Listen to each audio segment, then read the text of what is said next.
Praise the Lord. ஆண்டவருடைய நாமத்துக்கு மகிமை உண்டாவதாக. Praise the Lord. Glory be to the name of the Lord. இந்த காலை வேளையிலே மீண்டும் ஒரு முறை நீதிமொழிகள் புஸ்தகத்திலிருந்து நம்முடைய காலை தியானத்தை தொடர தேவன் கொடுத்த கிருபைக்காய் கர்த்தரை நான் ஸ்தோத்திரிக்கிறேன். I once again thank God for giving us grace to continue a devotion from the book of Proverbs this morning. இந்த காலையிலேயும் நம்முடைய தேவன் நம்மோடு பேசுவாராக. May the Lord speak with us even this morning. அவருடைய வார்த்தை நம்மை சந்திப்பதாக. May the word of God meet us. ஆவியானவர் நாம் அறிந்து கொள்ள வேண்டிய சத்தியங்களை நமக்கு போதிப்பாராக. May the Holy Spirit teach us the truth that we are supposed to learn today. ஜெபம் பண்ணுவோமா? Let us pray. ஹல்லேலூயா. என்னை அறிந்தவர் நீ, என்னை அழைத்தவர் நீ, என்னை அறிந்தவர் நீ, என்னை அழைத்தவர் நீ, என் அன்பிற்கு உரியவரே, என் அன்பிற்கு உரியவரே, என் துதிக்கு பாத்திரரே, உமக்கு ஆராதனை, உமக்கு ஆராதனை, ஆராதனை நாயகனே, உமக்கு ஆராதனை, உமக்கு ஆராதனை, ஆராதனை நாயகனே, என்னை வனைந்தவர் நீ, கையில் வரைந்தவர் நீ, என்னை வனைந்தவர் நீ, கையில் வரைந்தவர் நீ, உம் செயலில் குறைவே இல்லை, உம் செயலில் குறைவே இல்லை, உம்மை துதிக்க நாவே இல்லை, உமக்கு ஆராதனை, உமக்கு ஆராதனை, ஆராதனை நாயகனே, உமக்கு ஆராதனை, உமக்கு ஆராதனை, ஆராதனை நாயகனே.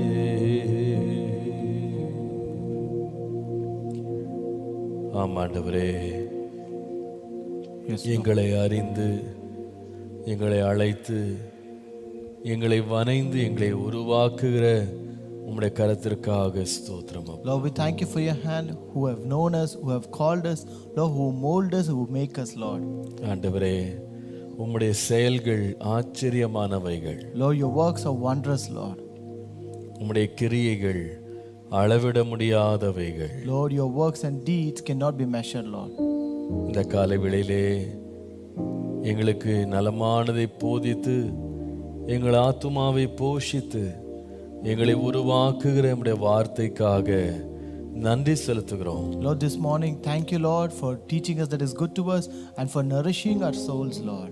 உம்முடைய நாமம் இன்றைக்கு எங்கள் மத்தியிலே மகிமைப்படும்படி நாங்கள் ஜெபிக்கிறோம். We pray that your name be magnified amidst us today. இன்றைக்கு உம்முடைய சித்தம் எங்கள் வாழ்க்கையில் நிறைவேறட்டும். Let your will be fulfilled in our life, Lord. நலமானதை போதித்து சத்தியத்தில் வழி நடத்தும். Teach us that is good to us and lead us into truth, Lord. இயேசுவின் நாமத்தில் பிதாவே. In Jesus' name we pray. Amen. Amen. Praise the Lord. கர்த்தர் ரொம்ப நல்லவர். Praise the Lord. God is good. தொடர்ந்து நாம் நீதிமொழிகள் புஸ்தகத்தை தியானிக்கலாம். Let us continue our devotion from Proverbs. நீதிமொழிகளின் புஸ்தகம் 8ஆம் அதிகாரத்தினுடைய 14 முதல் 16 வசனங்களை வாசிக்கலாம். Let us read Proverbs chapter 8 verses 14 to 16. ஆலோசனையும் மெய் ஞானமும் என்னுடையவைகள், நானே புத்தி, வல்லமை என்னுடையது, என்னாலே ராஜாக்கள் அரசாளுகிறார்கள், பிரபுக்கள் நீதி சொல்லுகிறார்கள், என்னாலே அதிகாரிகளும் பிரபுக்களும் பூமியில் உள்ள சகல நியாயாதிபதிகளும் ஆளுகை செய்து வருகிறார்கள். Counsel is mine and sound wisdom. I am understanding, I have strength. By me kings reign and rulers decree justice. By me princes rule and nobles and all the judges of the earth. கர்த்தருடைய பரிசுத்த நாமத்திற்கு மகிமை உண்டாவதாக. Glory be to the holy name of God. என்னாலே ராஜாக்கள் அரசாளுகிறார்கள். By me kings reign. ஒரு ராஜா ஒரு நாட்டுக்கு ரொம்ப முக்கியமான ஒரு அதிகாரி. A king is an important officer for a nation. ஒரு ராஜாவை கர்த்தர் தேசத்திலே நன்மையும் ஆசீர்வாதம் உண்டாகும்படி அவனை நியமிக்கிறார். The Lord appoints a king in a nation to bring goodness and blessing to that nation. தீயவர்களை அவன் அடக்கவும் நல்லவர்களை அவன் வாழ வைக்கவும் தேவனால் நியமிக்கப்பட்டவன் தான் ராஜா. So he is the one who is appointed by God to subdue the evil ones and to give life to the good ones. கர்த்தருடைய நாமத்திற்கு மகிமை உண்டாவதாக. Glory be to the name of the Lord. இந்த ராஜாவுடைய ஒரு role, அவனுடைய பங்கு ஒரு தேசத்தினுடைய ஆசீர்வாதத்துக்கு மிக மிக முக்கியமானது. The role of a king is very very important for the blessing of a nation. ஒரு தலை எப்படி இருக்கிறதோ சரீரமும் அதே போல இருக்கும். மெய்ப்பன் எப்படி இருக்கிறானோ ஆடு அதை போல இருக்கும். ராஜா எப்படி இருக்கிறானோ நாடும் அப்படி இருக்கும். Like head would be the body and also the sheep would be like the shepherd and also the nation would be like the king. ராஜாக்களினுடைய பொல்லாப்பு தேசத்தினுடைய சீரழிவு. The wickedness of the king is the destruction to the nation. நீங்க எந்த ராஜா வேணா பாருங்க, ராஜாவாகிய ஒருவன் தன்னுடைய ஸ்தானத்துல உட்கார வேண்டுமானா அந்த ஸ்தானத்துல உட்கார்றதுக்கு ஒரு பெரிய போராட்டம் இருக்குன்றதை மறந்துடாதீங்க. So you can consider any nations, if a king ought to sit in a position of a king, then there's a great struggle and strife for that position.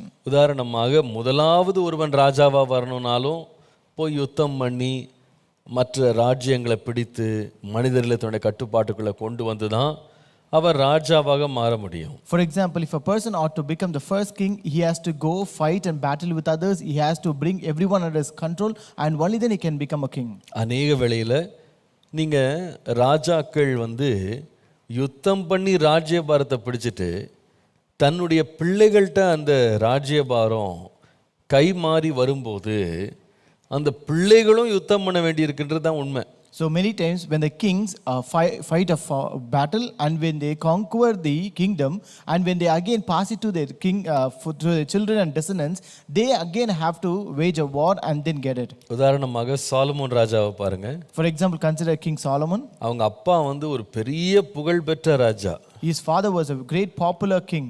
ரொம்ப பெரிய கீர்த்தி புகழ் பணம் எல்லாம் படைத்தவர். So he had all the fame and fortune and all the popularity. ஆனா ராஜாவே தாவீதே முன்மொழிந்து சாலமோனை ராஜாவாக்க நினைத்தாலும் சாலமோனுடைய சகோதரனாகிய அதோனியாவோட ஒரு பெரிய போராட்டம் இருந்ததா செய்யுது. When even this David declared that Solomon to be the king, but he had a great fight with Adonijah. சாதாரணமாக இயல்பாக ராஜாவாயிடுறது ரொம்ப கஷ்டம். So it is really very difficult to become a king naturally. இப்போ ஒருவன் ராஜாவாக உட்கார்ந்து ஆளுகை செய்ய வேண்டுமானா அவனுக்கு படைபலமும் அவனுக்கு பணபலமும் ஆள் பலமும் மட்டும் போதாது. So if a person ought to become a king and rule the nation, it is not enough only if he has the power of the money, power of people and army alone. இந்த வசனத்துல ஒரு முக்கியமான வார்த்தை இருக்கு பாருங்க. There's an important word mentioned in this verse. அங்க வாசிக்கிறோம், என்னாலே அல்லது என்னாலே ராஜாக்கள் அரசாளுகிறார்கள். By me kings reign. யாரால? By whom? ஞானம் புத்தி அறிவு விவேகம் இவைகளால தான் ஒரு ராஜாவால அரசாள முடியுமா? So only through wisdom, knowledge, understanding and prudence a king can reign. அப்போ ஒரு ராஜாவாக ஸ்திரப்படுவதற்கு ஞானம் ரொம்ப ரொம்ப தேவை. So to be established as a king, wisdom is very much important. ஞானம் இல்லாத ராஜா ஒரு நாட்டுக்கு ஆசீர்வாதமா இருக்கவே முடியாது. A king who is not wise cannot be a blessing to the nation. பாருங்க, ஒரு ராஜாவினுடைய தோற்றத்தையும் வசீகரத்தையும் பேச்சையும் வச்சுட்டு நிறைய பேர் ராஜாவை தெரிந்தெடுக்கிறாங்க, அல்லது சிலரை ராஜாக்களாக தலைவர்களா மாற்றிடுறாங்க. So many people choose a king based upon their appearance, based upon their stature, and based upon their eloquency, and they also appoint them as the leaders and kings. ஆனா நிறைய பேர் இந்த ராஜாவுக்கு எவ்வளவு அறிவு இருக்குன்னு யோசிக்கிறது இல்ல. But many don't think how much wisdom does this king possess. பேச்சை கேட்டு நம்பி தலைவனாக்கப்பட்டவர்களால் சீரழிந்த நாடுகள் உலகம் முழுவதும் இருக்கிறது. We have many nations all over the world which are totally corrupted and destroyed because of the because of the choosing of the king, because of the eloquency. பேச்சினாலேயே ஜனங்கள் ஏமாந்துருக்கிறாங்க. People are just deceived only by their speech. அவர்கள் மீள முடியாத அளவு அவங்க நாடுகள் சீரழிந்து போனதை சரித்திரம் எழுதி வைத்திருக்கிறது. History has written and recorded that their nations have totally destroyed, that they cannot be restored back. பாருங்க, இந்த ஹிட்லர் என்கிற மனுஷன் தான் பேச்சினாலேயே தான் எழுத்தினாலேயே ஒரு நாட்டையே தான் பக்கம் கவர்ந்து இழுத்துட்டான். So this man named Hitler, because by his speech and by his writing, he just attracted a great nation towards him. முடிவென்ன? What is the end? ஏறத்தாழ 50 முதல் 60 லட்சம் பேர் அவனுடைய குறுகிய கால ஆட்சியில கொல்லப்பட்டார்கள். Almost 50 to 70 lakhs of people were killed during his short term rule. 50 to 70 lakhs அவங்க அப்படியே கொல்லப்பட்டாங்க. It was 50 to 70 lakh people. தேசம் ஒரு மிகப்பெரிய தோல்வியை யுத்தத்திலே சந்தித்தது. And their nation encountered a failure in a battle. அவருடைய பொருளாதாரம் பல நூறு ஆண்டுகளுக்கு பின் தள்ளப்பட்டது. Their economy deteriorated back to many years back. ஜனங்கள் தங்கள் எவ்வளவு பெரிய ஒரு அறிவற்றவனை தலைவனாக தெரிந்தெடுத்தார்கள் என்பதை உணர்வதற்கு பல ஆண்டுகள் ஆனது. It took many years for people to realize how a foolish king they have chosen to become a leader. பாருங்க, முடிவு என்னன்னு கேட்டீங்கன்னா, ஒரு காலம் ஜெர்மனி முழுவதும் ஹைல் ஹிட்லர், வாழ்க ஹிட்லர், ஹிட்லர் வாழ்கன்னு ஒரே கோஷம் எல்லா இடத்துலையும் கேட்கும். Once upon a time in Germany we can hear these voices of shouting where they call Hail Hitler. இன்றைக்கு ஹிட்லர் அப்படின்ற பேரை நாய்க்கு கூட வைக்க மாட்டேங்கிறாங்க. But today they don't even name Hitler to a dog. ஏன்னா அவனுடைய வாழ்க்கையில என்ன இல்லைன்னா ஞானம் கிடையாது. It's because he did not have the wisdom in his life. பேசுறவங்க எல்லாரும் ரொம்ப ஞானின்னு அர்த்தம் கிடையாது. It's not that everyone who speak eloquently are wise. வசீகரமான தோற்றம் உள்ளவங்களாம் ஞானம் உள்ளவர்கள் அர்த்தம் கிடையாது. It doesn't mean that everyone who are attractive are wise. ஞானம் உள்ள ராஜாவை தலைவனை தெரிந்தெடுக்காத நாட்டினுடைய கதி மிக மிக பரிதாபமானது. The state and situation of a nation who don't choose a wise king is really pathetic. அதனால் வருகிற பின் விளைவுகளை எது கொடுத்தாலும் ஈடு கட்டவே முடியாது. And they cannot restore or get it back, the consequences they may have to face because of it. கர்த்தருடைய நாமத்திற்கு மகிமை உண்டாவதாக. Glory be to the name of the Lord. ராஜா என்று சொல்லும்போது ஒரு தேசத்துக்கு மாத்திரம் கிடையாது. When you say king, it is not only for a nation. உங்க குடும்பத்துக்கு நீங்க தான் ராஜா. And you are the king for your family. ஒரு தகப்பன் தான் ராஜா. A father is the king. ஒரு தலைவனாக அவன் இருக்கிறான். And he stands as a leader. அவன் ஞானம் உள்ளவனா இருக்க வேண்டியது ரொம்ப அவசியம். And it is essential that he ought to be wise. ஒரு சபைக்கு ஒரு மேய்ப்பன் ராஜாவை போல நின்று சபையை முன்னின்று நடத்தி செல்கிறான். So a shepherd or a pastor stands as a king to a church and he leads the flock. அவனுடைய ஒவ்வொரு முடிவும் ஒவ்வொரு ஆலோசனையும் அந்த சபைக்கு ஆசீர்வாதமாகவோ அழிவாகவோ மாறிவிடும். So his every decision and everything, every counsel that he gives becomes a blessing or a curse to the church. நாம ரொம்ப யோசித்து நம்ம இந்த காரியத்துல நாம தியானிக்கணும். So we have to move on and meditate on this very carefully. இன்றைக்கு நான் பேச போகிற தியானத்தின் தலைப்பு ஞானமுள்ள ராஜா. Today the title of my devotion is a wise king. ஒரு ஞானமுள்ள ராஜா. A wise king. ஒருவன் ஞானமுள்ள ராஜாவா இருக்க வேண்டுமானால் அல்லது ஞானத்தோடு அதிகாரத்தில் இருக்க வேண்டுமானால் ஒரு ஞானமுள்ள ராஜா செய்யற காரியம் என்ன? So what are the things that is being done by a king who is wise when he ought to be with that wisdom? கர்த்தருடைய நாமத்திற்கு மகிமை உண்டாகுதா. Glory be to the name of the Lord. ஒருவேளை உங்களுடைய வேலை ஸ்தலத்துல நீங்க உங்கள் பள்ளிக்கூடத்துல ஒரு ஆசிரியர் இருந்தா நீங்க ஒரு ராஜா தான். Maybe if you are in a workplace or in an educational institute, you are a king there. மற்றவர்களை நடத்துகிற ஒரு ஸ்தானத்தில் இருக்கிற ஒரு தலைவனாக நீங்க நிக்கிறீங்க. You are standing in a position of a leader who leads other people. ஞானத்தால நீங்க அரசாள வேண்டும். So you have to rule with wisdom. கர்த்தருடைய நாமத்திற்கு மகிமை உண்டாவதாக. Glory be to the name of the Lord. ஒரு ராஜா ஞானமுள்ளவனாய் இருந்தால் ஒரு 3 நல்ல சுபாவங்கள் அவனுக்கு இருக்கும். So a king, if he is wise, he will possess 3 important characters. முதலாவது எழுதிக் கொள்ளுங்க. Number 1, ஒரு ஞானமுள்ள ராஜா செல்வத்தை பார்க்கிலும் ஞானத்திற்கு மிக மிக முக்கியத்துவத்தை அவன் கொடுப்பான்.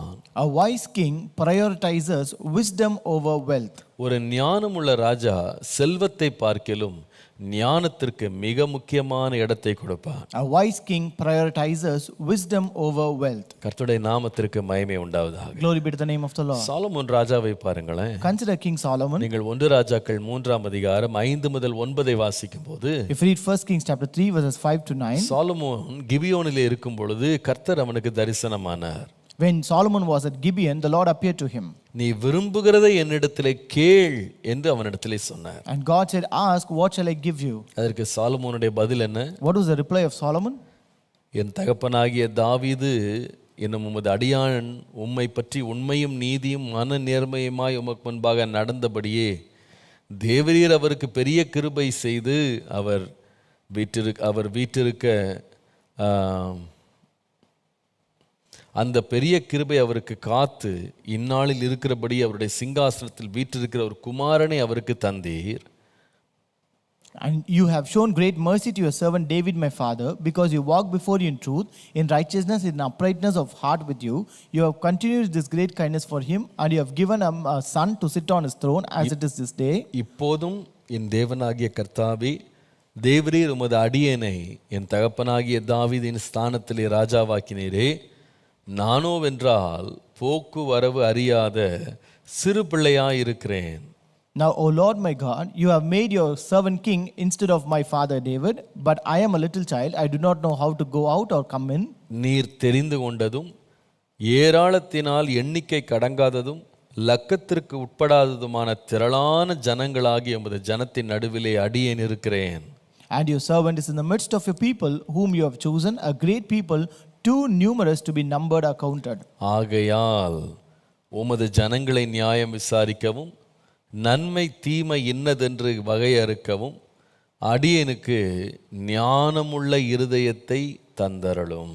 Therefore, give to your servant an understanding heart to judge your people, that he may discern between good and evil. ஏராளமாய் இருக்கிற இந்த உமது ஜனங்களுக்கு நியாயம் விசாரிக்க யாராலே ஆகும் என்று சொன்னானா. For who is able to judge this great people of yours? என்ன அருமையா இருக்கு பாருங்க. How beautiful it is. ஆண்டவர் அதை ரொம்ப பாராட்டினாரு. The Lord appreciated him much. எப்பா பொதுவா எல்லாரும் செல்வம் வேணும், ஜனங்கள் வேணும், புகழ் வேணும் அப்படிலாம் கேட்பாங்க. See, generally people will ask for fame and fortune and people. ஆனா நீ செல்வத்தை கேட்கல. But you did not ask for fortune. உன் பக்கத்துல சாயிர ஜனங்களை கேட்கல. You did not ask for people on your side. புகழ்ச்சியை நீ கேட்கல. You did not ask for fame. ஆனால் நீ கேட்டது ஞானம். But you asked for wisdom. நீ அதை கேட்டதுனால உன்னை போல ஒரு ஞானி முன்னாலையும் பின்னாலையும் இருக்க மாட்டாங்க.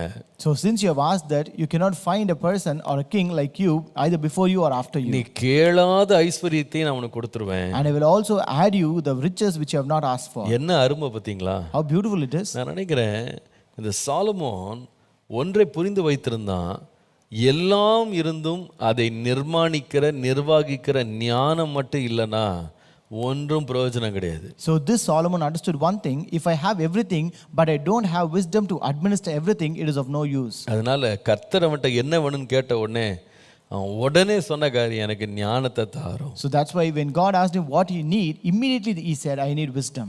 ஒரு புத்தியுள்ள ராஜா எல்லாவற்றை பார்க்கலும் ஞானத்தை ஆண்டவற்றை கேட்பான். A wise king will ask for wisdom over everything to God. முடிவு என்ன தெரியுமா? You know what is the end? அவனுடைய ஞானத்தை பற்றி வேதம் சொல்றத பாருங்களேன். Look at what the Bible says about his wisdom. 1 ராஜாக்கள் 4ஆம் அதிகாரம் 30 லிருந்து 34 பாருங்க. 1 Kings chapter 4 verses 30 to 34. தேவன் சாலமோனுக்கு மிகுந்த ஞானத்தையும் புத்தியையும் கடற்கரை மணலத்தனையான மனோவிருத்தியையும் கொடுத்தார். And God gave Solomon wisdom and exceedingly great understanding and largeness of heart like the sand on the seashore. சகல கிழக்கத்தி புத்திரரின் ஞானத்தையும் எகிப்தியரின் சகல ஞானத்தையும் பார்க்கிலும் சாலமோனின் ஞானம் சிறந்ததாய் இருந்தது.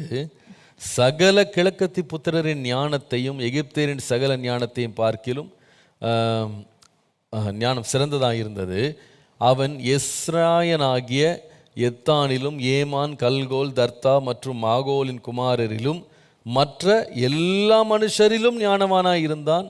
சுற்றியுள்ள சகல ஜாதிகளிலும் அவன் கீர்த்தி பிரபலமாயிருந்தது. The Solomon's wisdom excelled the wisdom of all men of the east and all the wisdom of Egypt, for he was wiser than all men, than Ethan the Ezrahite, the Heman, the Chalcol, and Dada, the sons of Mahol, and his fame was in all the surrounding nations. 34 வசனத்துல Verse 34. சாலமோனின் ஞானத்தை குறித்து கேள்விப்பட்ட பூமியின் சகல ராஜாக்களிடத்திலும் இருந்து நானா ஜாதியான ஜனங்களும் அவனுடைய ஞானத்தை கேட்கிறதற்கு வந்தார்கள் அப்படின்னு போட்டிருக்கு. And we read, and men of all nations from all the kings of the earth who had heard of his wisdom came to hear the words of wisdom of Solomon. என்ன அருமையா, How beautiful it is. என்ன அருமையா இருக்கு. How beautiful. அவன் ஞானத்தை கேட்கறதுக்கு ஜனங்க வந்தாங்களாம். So people came to hear his wisdom. அவனுடைய ராஜ்யபாரம் ஸ்திரப்பட்டதற்கே அவனுடைய ஞானம் தான் காரணமா இருந்தது. So the reason for establishment of his kingdom was his wisdom. ஒரு காரியத்தில் ஆகிலும் அவன் ஞானத்திற்கு குறைபாடா இருக்கவே இல்லை. So he was not found lacking in wisdom in anything. பாருங்க, அவனுக்கு ஏராளமான செல்வம் இருந்தா நிறைய பேர் அவனை பார்த்து பொறாமைப்பட்டிருப்பாங்க. See, if he had so much of wealth, many people would have been jealous of him. அதை திருடுறதுக்கு ஆட்கள் ஆயத்தமாயிருப்பாங்க. And people would be prepared to rob it from him. எப்படா இவரை கொலை பண்ணி இந்த செல்வத்தை நாம எடுத்துக்கலான்னு பொறாமை கொள்றவங்க இருப்பாங்க, எரிச்சல் கொள்றவங்க இருப்பாங்க. People would be jealous, envying when they can take this wealth away from him. ஆனா சாலமோனுக்கு இருந்த செல்வம் வெளியே இல்ல, செல்வம் உள்ள இருந்துச்சு. But the wealth that Solomon had was not outside, but it was in him. அது யார் எரிச்சல் பட்டா கூட அதுல அது திருட முடியாது. See, even if people envy at it, they cannot rob it. எவ்வளவு ஆசைப்பட்டாலும் அதை களவாட முடியாது. No matter how much they desire, they cannot rob it. அதனால என்ன செய்தாங்கன்னா, இந்த ஞானத்தை திருட முடியாது, இந்த ஞானத்தை கேட்க தான் முடியும்னு சொல்லி எல்லா நாட்டிலேருந்து அவன் ஞானத்தை கேட்டுட்டு போனாங்களாம். So since they cannot rob or steal this wisdom, so they came here to him that they can hear the wisdom of Solomon. இதோட விளைவு என்னன்னு கேட்டிங்கன்னா, அடுத்த 40 ஆண்டுகள் இந்த நாட்டை ரொம்ப உறுதியாக ஆளுகை செய்யறது கர்த்தர் அவனுக்கு கிருபை தந்தார். And as a result, the Lord enabled him to securely, stably rule his nation for the next 40 years.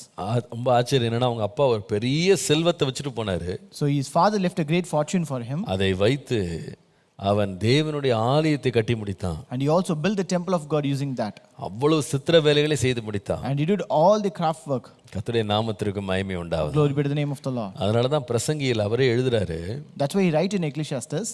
பிரசங்கியின் புஸ்தகம் 7ஆம் அதிகாரம் 19ஆம் வசனத்துல, Ecclesiastes 7:19, நகரத்தில் உள்ள 10 அதிபதிகளை பார்க்கிலும் ஞானம் ஞானியை அதிக பலவானாக்கும்னு போட்டிருக்கு. it says wisdom strengthens a wise man more than 10 rulers who are in a city. இன்னும் ரொம்ப நல்லா இருக்கு. நீங்க பிரசங்கி 4ஆம் அதிகாரம் 13ஆம் வசனத்தை வாசிப்பீர்களானால், If you read Ecclesiastes 4:30, it is more beautiful.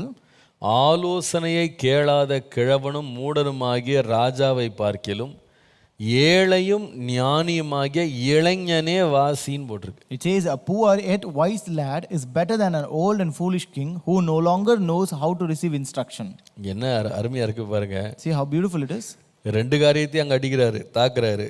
So he is attacking both the things here. ஒன்று சொல்றாரு, வயசு முக்கியம் இல்ல, ஞானம் தான் முக்கியம். First he says age is not important, wisdom is important.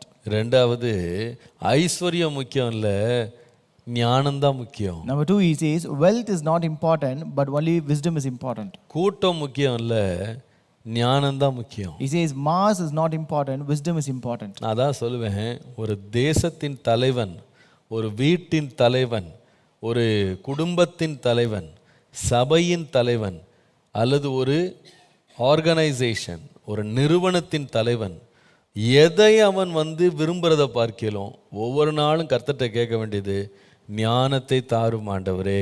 So I tell you, it might be a leader of a nation, leader of a house, leader of a family, the head of an organization or an institution, whoever it might be, whatever he desires or not, each day he has to ask, Lord, give me wisdom. முதலீட்டிலேயே பெரிய முதலீடு, பெரிய வருமானம், பெரிய சேமிப்பு என்னவா இருக்கணும்னா ஞானம் தான். So among the investment, the greatest investment and greatest revenue is wisdom alone. நீங்க நிறைய பேருக்கு ஐயோ எனக்கு பணம் இல்லையேன்னு கொஞ்சம் கஷ்டப்படுறாங்க. Today many people say that they don't have much money. ஆனால் நீங்கள் வாழ்க்கையில பெருமளவுக்கு உயர்ந்தவங்களை பார்த்தீங்கன்னா பணத்தை வச்சுட்டு மேலே வந்தவங்க இல்லை. But if you see people who have come up to high position in their life, they did not come because of money. ஒண்ணுமே இல்லாமல் இருந்தவங்க தான் இன்றைக்கி தேசத்தில் வந்து ரொம்ப பெரிய ஆட்களாக இருக்காங்க. So people who were nothing are great in the nation today. அவர்களுடைய பின்னணியை பார்த்தீங்கன்னா அவங்க பணக்கார குடும்பத்தில் பிறக்கலை. When you look at their background, they were not born in a rich family. அவர்கள் பெரிய படிப்பெல்லாம் படிக்கலை. They were not much educated. பெரிய கல்லூரிகளுக்கு அவங்க போகலை. They did not enter great colleges. ஆனால் அவங்களுக்கு ஒரு புத்தியும் அறிவும் ஞானம் இருந்ததுனால அவங்க மிகப்பெரிய நிறுவனங்களை அவங்க வந்து ஸ்தாபித்தாங்க. But since they had this wisdom, knowledge and understanding, they established great institutions. பணம் கொஞ்சமா இருந்தது, ஆனால் அறிவும் ஞானமும் ரொம்ப அதிகமா இருந்தது. They had little money, but they had wisdom and knowledge in abundance. நான் உங்களுக்கு சொல்லுவேன், ஒரு ராஜா வந்து ஞானமுள்ளவன் என்று எப்படி கண்டுபிடிக்கலாம்னா, மற்ற எல்லாவற்றை பார்க்கலும் அவன் ஞானத்திற்கு முக்கியத்துவம் கொடுப்பான். So how can you find a king is wise? He prioritizes wisdom over all.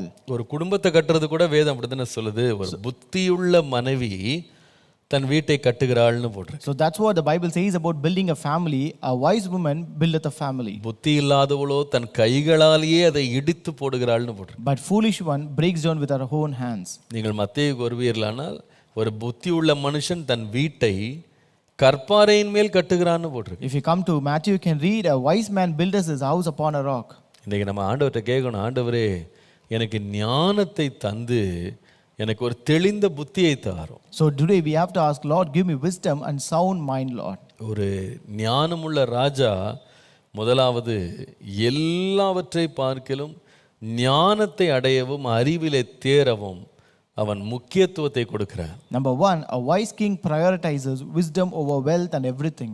இரண்டாவது நான் சொல்லுவேன், Number two, ஒரு ஞானமுள்ள ராஜா யார்? who is a wise king? நீதிமொழிகள் 24 அதிகாரத்தினுடைய 6ஆம் வசனம் பாருங்க.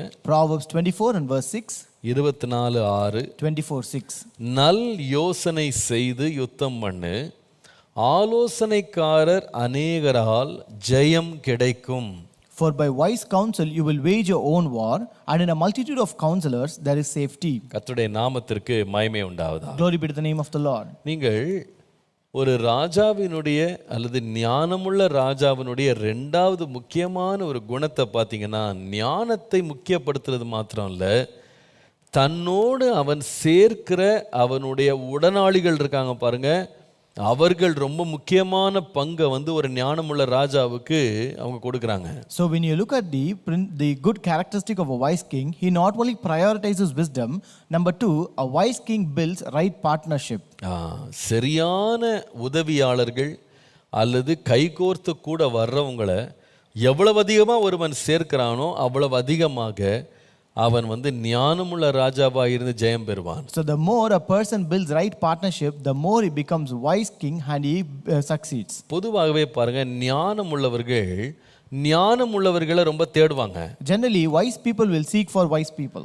ஞானமற்ற ஒரு தலைவன் ஞானமுள்ளவர்களை பார்த்து பயப்படுவான். And a king who is not wise is afraid of wise people. விளங்குதுல உங்களுக்கு? Can you understand it? நல்ல ஞானமுள்ள ஒரு மனுஷனை பார்த்தீங்கன்னா, பலவான்கள், ஞானமுள்ளவர்கள், காரிய சித்தி உள்ளவர்கள், ரொம்ப கூர்ந்து சிந்திக்கக்கூடியவங்களை தன்னுடைய பக்கபலமாக நெருங்கி வைத்துக் கொள்வான். So a wise people will have people who are very wise, very smart, who are very attentive around them. ஆனா ஞானமற்றவங்க இருக்காங்க பாருங்க, கொஞ்சம் அறிவா பேசுறவங்கள பார்த்து பயப்படுவாங்க, திகிலடைவாங்க, அவங்கள ஒதுக்கி வைப்பாங்க. So people who are not wise, they will be afraid of wise people and they will keep such people away from them. இவர்களுக்கு ஞானம் இல்லாததுனால ஞானமே இவர்களுக்கு ஒரு பெரிய பயமுறுத்துறதா மாறிடும். So since they do not have this wisdom terrorizes them. அதாவது கொஞ்சம் ஞானமா பேசுறவங்கள பார்த்த உடனே, ஐயோ என் இடத்துல உட்காந்துருவாங்களோ, என்னை விட தாண்டி போயிடுவாங்களோ, என்னையே வந்து கவிழ்த்துருவாங்களோன்னு ஒரு பயம் அவங்களுக்கு இருந்துகிட்டே இருக்கும். So when they look at wise people, they will think whether they will occupy their places, whether they will push them away and take over their places, and they were afraid of that. அதனால இந்த வசனத்தை பாருங்க. But look at this verse. ஒரு மனுஷன் யார் என்று சொன்னா, நல்ல யுத்தம் பண்ற ராஜா யாருன்னு சொன்னா, நல் யோசனை உள்ளவன் யாருன்னா, அநேக ஆலோசனைக்காரரை தன்னோடு அவன் வைத்துக் கொள்ளுகிறான். So a wise king will have multitude of counselors around him. நீங்கள் இந்த சாலமோனுடைய வாழ்க்கையை நீங்கள் பார்ப்பீர்களானா, எப்படி அவன் தன்னை சுற்றிலும் எல்லாவற்றிற்கும் சரியான தலைவர்களை அவன் நியமித்தான் என்பதை நீங்க பார்க்கலாம். So when you look at the life of Solomon, you can understand how he effectively recruited wise counselors for everything around him. நான் நினைக்கிறேன் 1 ராஜாக்கள் 4ஆம் அதிகாரம் நினைக்கிறேன். I think it is 1 Kings chapter 4. 4ஆம் அதிகாரத்துல நீங்க 2ஆம் வசனத்திலிருந்து நீங்க கிட்டத்தட்ட நீங்க 19ஆம் வசனம் வரைக்கும் வாசிக்கணும். If you read from verse 2 until verse 19, அங்க ஒரு பெரிய பட்டியலே இருக்குங்க. there you can read a list of people there. பேரா சொல்லி ஒரு பட்டியல் இருக்கு. So there's a name list mentioned there. அதுல பாத்தீங்கன்னா அவனோடு இருந்த பிரபுக்கள் யார், அவனோடு இருந்த தலைவர்கள் யாருன்னு பார்க்கலாம். So here you can read about the princes and the leaders who were with him. அவனோடு இருந்த மந்திரிமார்கள், who are the ministers who were with him. எல்லாம் பாத்தீங்கன்னா ஒவ்வொரு வேலைக்கு அவங்களே நியமித்திருக்கிறான். So he has recruited each one for each task. அதாவது ஆலயத்தின் வேலைகளை கவனிக்கிறதுக்கு சில பேர். So there are certain people to take care of the works of the temple. கூட்டங்கள், அரசாட்சிகள் இதெல்லாம் கவனிக்கிறதுக்கு சில பேர். So there are certain people to take care of the meetings. சில பேர் ஹிஸ்டரி எழுதுறவங்க, சரித்திரத்தை எழுதுறவங்க. There are certain people who write the history. அத போல யுத்த களத்துல யுத்தத்தை நடத்துற தலைவர்கள். And there are certain people who will take care of wars and captains of the army. அதாவது ராஜாவுடைய வீட்டை நடத்துகிறவர்கள். And people who will take over the house of the king.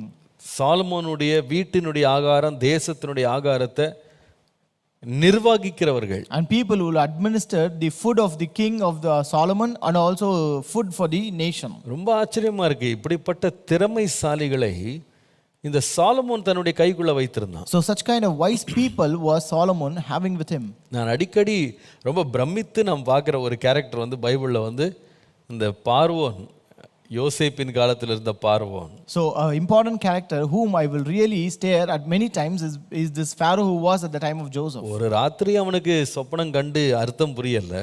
So one night he had a dream and he could not find the interpretation. அவனுக்கு தெரிந்த எல்லா ஞானிகளும் கைவிட்டுட்டாங்க. So all the magicians and wise men forsook him. ஆனால் எபிரேயனாகிய யோசேப்பு விளக்கம் கொடுக்கிறான். But this Hebrew Joseph, he gave the interpretation. கேட்டது அர்த்தம் தான். So he just asked for the interpretation. ஆனால் யோசேப்பு அர்த்தத்தை மாத்திரம் இல்லை, இந்த சொப்பனத்திற்கான எப்படிப்பட்ட முயற்சிகள் எடுக்கணும், என்னென்ன காரியங்களை செய்தால் தேசம் தப்பிக்கும் அப்படின்னு யாரை நியமிக்கணும், என்ன செய்யணுன்றதையும் சேர்த்து சொல்லுகிறான். But here Joseph not only told the interpretation, but he also gave a solution and the thing that he's supposed to do to escape from this problem. எனக்கு ரொம்ப பிடித்த அந்த பார்வோன்ட்ட என்னன்னு கேட்டா, தன்னுடைய ஞானத்தையும் மிஞ்சி ஒரு மனுஷன் பேசிட்டு இருக்கும்போது அவனை கண்டு எரிச்சல் கொள்ளாம, பொறாமை கொள்ளாம, அவனை அழிக்கணும்னு நினைக்காம பக்கத்திலே ஒரு சேர் போட்டு 2ஆம் சிங்காசனத்துல உட்காருன்னு சொல்லிட்டாரு. So the thing I like this Pharaoh is that when a person is over smart than him, a person is more wiser than him, he was not very angry over him or jealous or envy him, but rather he made him to sit next to him in the second throne. அப்படிதானே போட்டிருக்கு. That is how it is written. சொல்லுகிறது, அவனை பார்த்து ஐயோ இப்படிப்பட்ட அறிவாளி, நம்மளை விட பெரிய அறிவாளி இருக்கானே, அடுத்த 14 வருஷத்துக்கு நாட்டை பற்றி நமக்கு தெரியாதெல்லாம் இவன் செய்ய சொல்றானேன்னு சொல்லி அவனை விரட்டி அடிக்கல. வேதம் சொல்லுது, என்னுடைய 2வது ரதத்துல நீ போப்பா அப்படின்னு சொல்லு. So having known that he is so wise that he can know the thing of his nation for the next 14 years, he never chased him away, but he gave him the second chariot. தன்னுடைய மோதிரத்தை காட்டி அவன்கிட்ட கொடுத்துட்டான். He gave his ring to him. அவனுக்கு இவனே பொண்ணு பார்த்து கல்யாணம் பண்ணி வச்சிடறான். And he also found a bride for him and he got married. அது மாத்திரம் இல்ல, கட்டளை கொடுக்குறானா, இந்த தேசத்துல யோசேப்பின் வார்த்தை இல்லாம, அவன் வார்த்தையை கேளாம ஒருவன் கையும் காலையும் அசைக்க கூடாதுன்னு சொல்லியிருக்கான். And also he also commanded that no one should move his hand or feet without the word or command of Joseph. எகிப்து தேசம் முழுவதற்கு அவனை அதிபதியாக்கினான்னு பார்க்கிறோம். And he made him as a governor over the entire nation of Egypt. அது மாத்திரம் இல்லைங்க, அவனுடைய குடும்பம் நிக்குது. ஒரு நாள் சொல்ல 70 பேரை கூட்டு அந்த மக்களுக்கு அந்த தேசத்தினுடைய மிக செழிப்பான கோஷேன் என்கிற நாட்டே அவங்களுக்கு கொடுத்துட்டானா. And also one day his family came with 70 members and he gave the very prosperous land of that nation, which is Goshen, to that family. Yeah. Why? இந்த மாதிரி ஒரு ஞானம் மூலம் வேற எங்கேயோ போயிடக்கூடாது, என்கிட்ட இருந்து என் நாட்டுக்கு நல்லது செய்யணும்னு ஆசைப்பட்டாங்க. அவன் தான் உண்மையான ஞானி. It's because he desired that this kind of a wise person should not go away, but we need his service and he is the true wise king. ஆனா இதே இது நீங்க சவுலை பாருங்க, சவுல் ராஜாவை பாருங்க. But look at King Saul. தாவீது ஞானமாய் நடந்து கொண்டான்னு கேள்விப்பட்ட உடனே அவனை பார்த்து பயந்தானா. When he saw that David acted wisely and he was afraid of him. அது மாத்திரம் இல்ல, தாவீது ஜெயம் பெற்று அவனுக்கு கொஞ்சம் புகழ் அங்கீகாரம் கிடைச்சிட்டுன்னு சொன்ன உடனே அன்று முதல் அவனை காய்மகாரமாய் பார்த்தான். And also when David succeeded and received a bit appreciation and he eyed on him. அவனை ஒரு விரோதமா பார்க்கறான். And he saw him with a great hatred. அவனை எப்படிடா கொல்லலாம்னு சொல்லி திட்டம் போடுறான். So he was plotting to kill him somehow. முடிவை பார்த்தீங்கன்னா அவனுக்கு எவ்வளவு பெரிய ஒரு முட்டாள்தனம் அவனுக்கு இருந்ததுன்னு பாத்தீங்களா? And when you see the end, he was so foolish, விளைவு என்ன?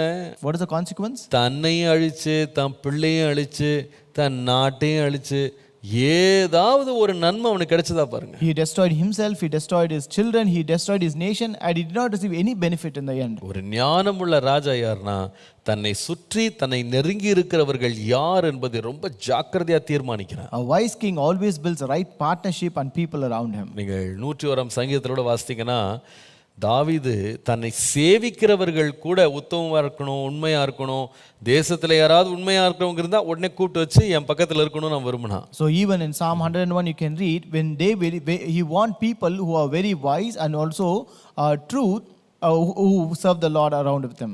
கர்த்தருடைய நாமத்திற்கு மகிமை உண்டாவதாக. Glory be to the name of the Lord. நீதிமொழிகள் 11ஆம் அதிகாரம் 4ஆம் வசனம் பாருங்க. Proverbs 11:4. ஆலோசனை இல்லாத இடத்தில் ஜனங்கள் விழுந்து போவார்கள், அநேக ஆலோசனைக்காரர் உண்டானால் சுகம் உண்டாகும்னு போட்டிருக்கு. Proverbs 11:14 where there is no counsel the people fall, but in the multitude of counselors there is safety. நீதிமொழிகள் 15:22. Proverbs 15:22 ஆலோசனை இன்மையினால் எண்ணங்கள் சித்தியாமற் போகும், ஆலோசனைக்காரர் அநேகர் இருந்தால் அவைகள் உறுதிப்படும் அப்படின்னு வாசிக்கிறோம். We read without counsel plans go awry, but in the multitude of counselors they are established. கர்த்தருடைய நாமத்திற்கு மகிமை உண்டாவதாக. Glory be to the name of the Lord.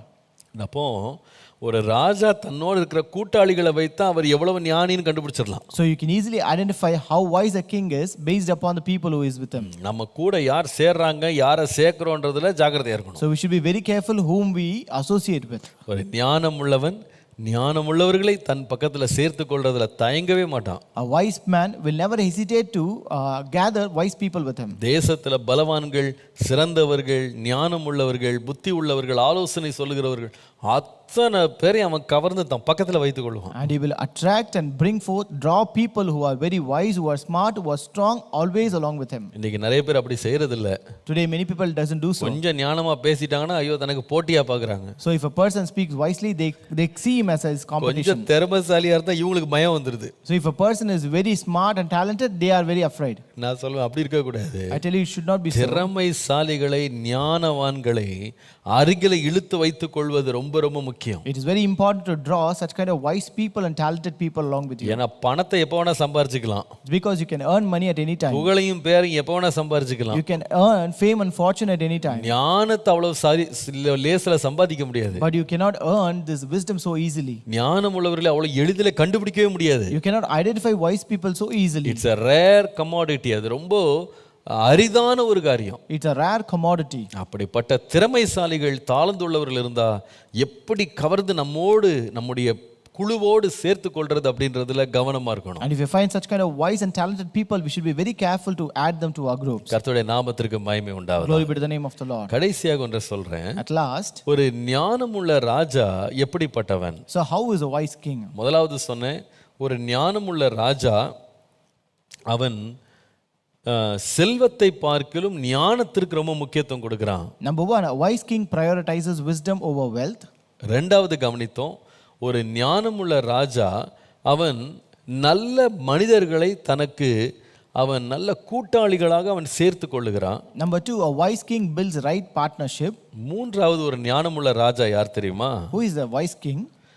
நீங்கள் நீதிமொழிகள் 20ஆம் அதிகாரம் 26ஆம் வசனத்தை பாருங்க. If you read Proverbs 20 verse 26, ஞானமுள்ள ராஜா துன்மார்க்கரை சிதறடித்து அவர்கள் மேல் உருளையை உருட்டுவான் அப்படின்னு போட்டிருக்கு. a wise king winnows the wicked and drives the threshing wheel over them. இது அர்த்தம் என்ன?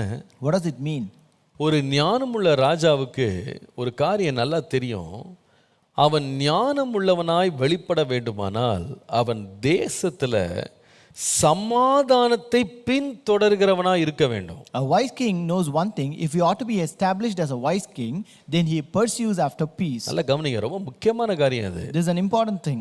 ஒரு ஞானமுள்ள ராஜா யாருன்னா, தேசத்தை துன்மார்க்கர் பெருகி அவர்கள் தேசத்தில் உள்ள சமாதானத்தை குலைக்கிறதுக்கு அவன் விடவே மாட்டான். So this wise king will never allow wicked people to grow up in his nation and bring a peacelessness. இன்னைக்கு நிறைய இடங்கள்ல பாருங்க, இது உண்மை கிடையாது. இது So many places you cannot find this. இன்னைக்கு பாருங்க, ரவுடிகள் சாம்ராஜ்யம் இருக்கும். So today we will have this rowdy's kingdom. எல்லா துன்மார்க்கத்தை அக்கிரமத்தை பண்ணுகிறவன் நிறைய ராஜாக்களுக்கு வலக்கரமா இருப்பாங்க. So many people who commit all kinds of wickedness and corruption, they would be the right hand of leaders. இப்படிப்பட்ட பொல்லாதவர்களுடைய சகவாசமும் பொல்லாதவர்களுடைய பெருக்கமும் என்ன ஆயிடும்னா, ஒரு பொல்லாத ராஜாவினுடைய சொந்த அபிலாஷைகள் விருப்பங்களை நிறைவேற்றத்துக்கு அவங்க பயன்படுவாங்க. So such kind of companionship of wicked people will help this wicked king or a leader to accomplish his own desires. ஆனால் முடிவு என்னன்னு கேட்டீங்கன்னா, ஒரு தேசத்தினுடைய சமாதானத்தை அவங்க குலைச்சிருவாங்க. But at the end they will spoil the peace of the nation. துன்மார்க்கர் பெருகும்போது ஜனங்கள் வேதனைப்படுவாங்க. When the wicked increase, the people will cry, will suffer. ஆனால் நீதிமான்கள் அதிகரிக்கும் போதோ ஜனங்கள் மகிழ்வாங்க. But when the righteous increase, the people will rejoice. ஒரு ராஜா துன்மார்க்கரை பார்த்தானா அவர்களை உயிரோட விட்டுட்டு அவர்களுக்கு இவன் கூட நின்றுகிட்டு அவர்களை பதுக்கி வைத்து கொண்டிருப்பானா, அவன் தன்னுடைய நாட்டுக்கு ஒரு மிகப்பெரிய தீங்கை அவன் வரவழைத்து கொண்டிருக்கிறான்னு அர்த்தம். If a king finds a wicked person and if he spares him and leave him and hides him, then it means that he is bringing a great evil to his nation. ஒரு புத்தி உள்ள ராஜா யாரு? Who is a wise king? துன்மார்க்கரை சிதறடித்து அவர்கள் மேல் உருளையை உருட்டுவானா. A wise king will scatter the wicked and drive the threshing wheel over them. அப்படின்னா அர்த்தம் என்னன்னா, அவர்களை முழுவதுமாக அழித்து சங்காரம் பண்ணிடும். It means he will totally destroy them. ஏன்னா அவனுக்கு தெரியும், இவர்களால் தேசத்தின் சமாதானம் கெட்டு போனால் பின்பு என் தேசத்தை ஒரு நாள் நான் திரும்ப கட்டி எழுப்ப முடியாதுன்னு அவனுக்கு தெரியும். It's because he knows if the peace of my nation is spoiled because of these people, I can never again bring peace into my nation. ஒரு ஞானமுள்ள ராஜா கடினமான முடிவுகளை எடுத்து துன்மார்க்கர் சுதந்திரமாக தேசத்துல சுற்றி திரியாமல் அவன் ரொம்ப பாதுகாப்பா அவர்களை முழுவதுமாக விலக்கி விரட்டி அடிக்கிறான். A wise king will take wise decisions and hard decisions and he will chase away these wicked people that they may not remain in the nation. நீங்க வேணா கவனிச்சு பாருங்க, ஒரு ராஜா ஆட்சிக்கு வரும்போது அவனை சுற்றி எப்படிப்பட்ட மனிதர்கள் சேர்றாங்கன்றதை வைத்து அவன் ஞானம் உள்ளவனா புத்தியிலம் உள்ளவனா கண்டுபிடிச்சிடலாம். So when a king comes to a power, based upon the subordinates and the people who comes around him, you can easily find out whether he is a wise king or a foolish king. நான் சொல்றத வேணா நீங்க கவனிச்சு பாருங்க. You can notice that ஒருவன் ராஜாவாக எழும்பும்போது எந்த கூட்டம் ரொம்ப சந்தோஷப்படுதுன்னு பாருங்க. So you have to see which crowd rejoices when a person becomes a king. நீதிமான்கள் சந்தோஷப்படுறாங்களா அல்லது அக்கிரமக்காரன் துன்மார்க்கன் தேசத்தில் குழப்படி உண்டாக்குறவன் கொலை வெறியன் அவன்லாம் சந்தோஷப்படுறான் அப்படின்னா நாட்டுக்கு மிகப்பெரிய ஆபத்து காத்திருக்குன்னு அர்த்தம். So if the wicked people or evil people, the murderers and the people who bring confusion in the nation rejoices, it means a great danger is awaiting for that nation. அவன் ஞானமுள்ள ராஜாவா இருக்கவே முடியாது. He cannot be a wise king at all. நீங்கள் 101ஆம் சங்கீதத்தில் 8ஆம் வசனம் பாருங்க தயவு செய்து. If you read Psalm 101 and verse 8, அக்கிரமக்காரர் ஒருவரும் கர்த்தருடைய நகரத்தில் இராதபடி வேர் அறுப்புண்டு போக தேசத்தில் உள்ள அக்கிரமக்காரர் யாவரையும் அதிகாலமே சங்கரிப்பேன்னு போட்டிருக்கு. It says, I will early destroy all the wicked of the land, that I may cut off all wicked doers from the city of Dilawar. என்ன அருமையா இருக்கு பாத்தீங்களா? It is very beautiful here. தேசத்துல சமாதானம் உண்டாகிறதுக்கு நீதி நிக்காம சமாதானம் வராது. So without having justice, you cannot have peace in a nation. தேசத்துல நியாயம் இல்லாம சமாதானம் வராது. So without justice in a nation, there cannot be peace at all. ஒரு ஞானமுள்ள ராஜா அவன் சமாதானத்தை தேடுகிறான்னா நீதியையும் நியாயத்தையும் விரும்புகிறான்னு அர்த்தம். So if a wise king pursues after peace, it means that he desires justice and righteousness. அவன் நீதியையும் நியாயத்தையும் நீதிமான்களையும் நியாயம் பேசுகிறவர்களையும் வெறுக்கிறான் என்றால் அவனை போல ஒரு முட்டாளான தலைவன் இந்த உலகத்தில் இருக்க முடியாது. If he hates righteous and the people who desires justice, then there cannot be a foolish king like him in this world. பாருங்க, இந்த சாலமோன் தான் இருந்த நாட்கள்ல அவனுடைய தேசத்துல ஒரு பெரிய சமாதானம் உண்டாக பார்த்து கொண்டான். So this Solomon, when he was ruling his nation, he was very careful to have a peace in his nation. நீங்கள் எபிரேய மொழியில இந்த சாலமோன் அப்படின்ற வார்த்தையை பார்த்தீங்கன்னா அந்த பதம் எதிலிருந்து வந்தது, அந்த பெயர் எதிலிருந்து வந்தது அப்படின்னு கேட்டால், சாலமோன் என்பது ஷாலோம் அல்லது சமாதானம் அப்படின்ற பெயர்லேருந்து வெளிவந்த வார்த்தை தான் சாலமோன் என்பது. So his name Solomon in Hebrew it means Shlomo, which is derived from word Shalom, which means கர்த்தருடைய peace. நாமத்திற்கு மகிமை உண்டாவதாக. Glory be to the name of the Lord. ஒரு உண்மையான ஒரு தலைவன் சமாதானத்தை விரும்புகிறார். A wise king pursues after peace. ஒரு உண்மையான ஒரு நல்ல ஞானமுள்ள புருஷன், ஞானமுள்ள மனைவி சண்டையை பார்க்கிலும் வாக்குவாதங்களை பார்க்கிலும் அவள் வந்து சமாதானத்தை விரும்புகிறார். A wise husband or wise wife, they will pursue after peace rather arguments and fight. ஒரு பெரிய நிறுவனத்தை நடத்துகிறவன் அவன் வேற எதைக்கும் முக்கியத்துவம் கொடுக்கறதை விட சமாதானத்துக்கு முக்கியத்துவம் கொடுக்கிறான். A person who runs an organization, he gives much importance to peace rather than any other thing. எந்த ராஜா கலவரங்களை தூண்டுகிறானோ, கலவரங்கள் நடக்கும்போது அமைதியா இருக்கிறானோ, அவன் ஞானமானா இருக்கவே முடியாது. So any king who triggers revolts and who remains calm during these revolts, riots, he cannot be a wise king at all. இருக்கவே முடியாதுங்க. He cannot be so.